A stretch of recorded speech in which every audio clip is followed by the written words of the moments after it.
Bonjour à toutes et à tous, jour 22.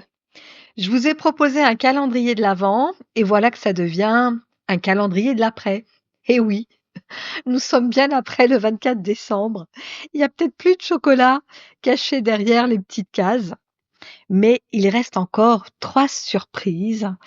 Voilà, les 3 audios qui restent pour vous aider à aborder, 2025 avec, j'espère, de l'énergie et de la sérénité. Bref, aujourd'hui, j'aimerais vous parler d'un des versets, peut-être le plus fascinant de la Bhagavad Gita, le 2,70. Celui en qui tous les désirs se perdent, comme les eaux se perdent dans l'océan, lequel s'emplit sans cesse et pourtant demeure immuable, cet homme atteint la sérénité, ne désirant plus les désirs. C'est une image puissante, non? Un océan qui accueille les rivières sans jamais déborder, tout en restant lui-même inchangé. Ce verset est une métaphore vraiment puissante qui va illustrer la nature véritable finalement du détachement et de la paix intérieure. Alors d'abord, l'océan qui symbolise un esprit éveillé.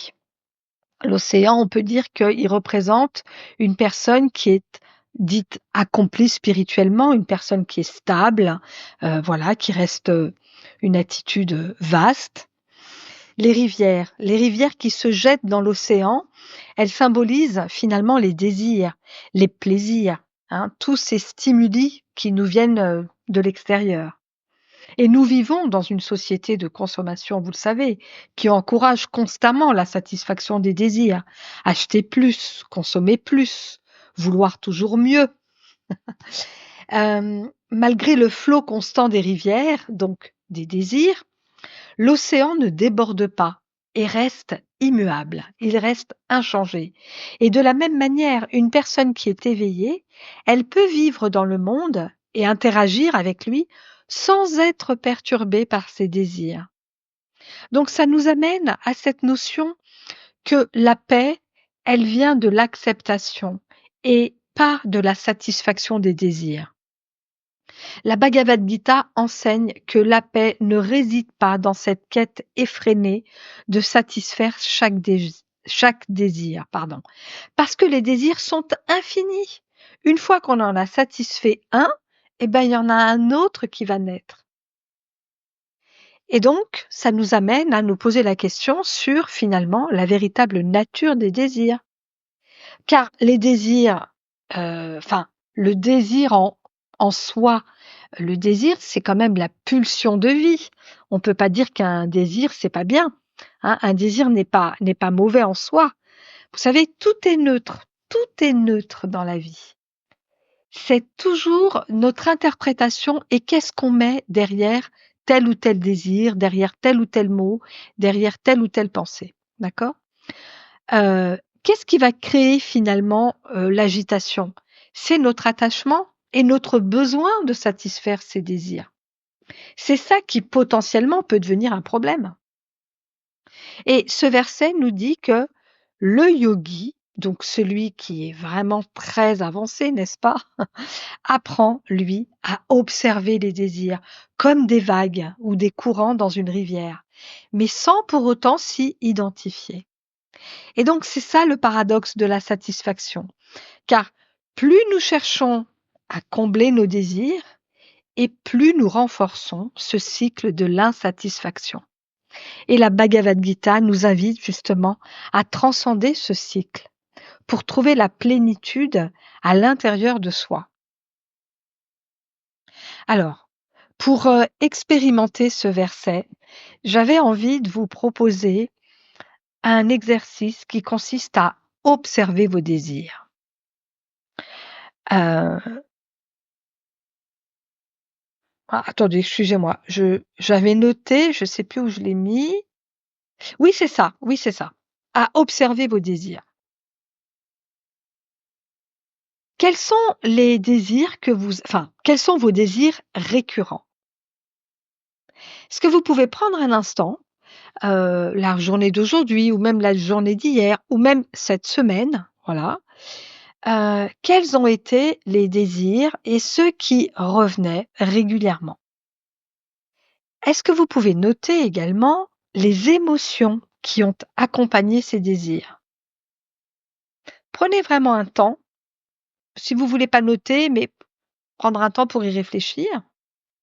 Et enfin, est-ce que vous pouvez simplement reconnaître quand vous allez avoir quand un désir se manifeste, l'invitation que je vous propose, c'est vraiment d'observer, de reconnaître que le besoin se manifeste sans pour autant agir dessus immédiatement. Est-ce que vous pouvez ressentir un désir, en avoir conscience, le reconnaître, le nommer et sans pour autant le satisfaire? Je vais vous donner un exemple. Me concernant, il y a 3 semaines, j'ai définitivement arrêté le café. Celles et ceux qui me connaissent savent que j'adore le café, je n'en fais pas des abus extraordinaires, mais de fait, c'est quelque chose qui ne me convient pas du tout. Bon, je vais pas rentrer dans tous les détails. Donc j'ai arrêté le café. Sauf que j'adore le café, j'adore le goût du café. Et je peux vous dire que ce désir, mais je l'ai tous les jours depuis 3 semaines. La première semaine, ça a même tourné à l'obsession et là, c'était intéressant parce qu'hier, on a reçu des amis et donc je leur ai proposé un café, hein. Donc ils ont pris un café. Je me suis mais régalée de l'odeur du café. Je n'en ai pas bu, mais c'était vraiment intéressant d'être vraiment avec ce désir, de l'observer, mais de ne pas le satisfaire. Et puis en plus, c'était assez facile pour moi parce que ça me fait tellement du mal, a posteriori le café que là, j'essaye vraiment de m'en détacher et du coup, ça m'aide quand même de m'en détacher quand il y a, quand il y a des répercussions, néfastes, c'est déjà plus facile, de se défaire de quelque chose. Bon, bref, voilà, ça c'était une petite parenthèse. La deuxième étape, c'est que je vais vous proposer vraiment d'évaluer ce désir. Enfin, d'évaluer un désir en particulier. Choisissez un désir, spécifique que vous tentez, de satisfaire ou en tous les cas que vous avez satisfait récemment et de vous poser la question: «Est-ce que ce désir vous a apporté une satisfaction durable?» Quelle aurait été votre réaction si vous n'aviez pas finalement comblé ce désir? Et est-ce que vous pouvez aborder ce désir ou est-ce que vous auriez pu l'aborder, mais en tous les cas, c'est plus dans une action à venir. Est-ce que vous pouvez aborder ce désir avec plus de détachement? Voilà ma proposition du jour. Bye bye.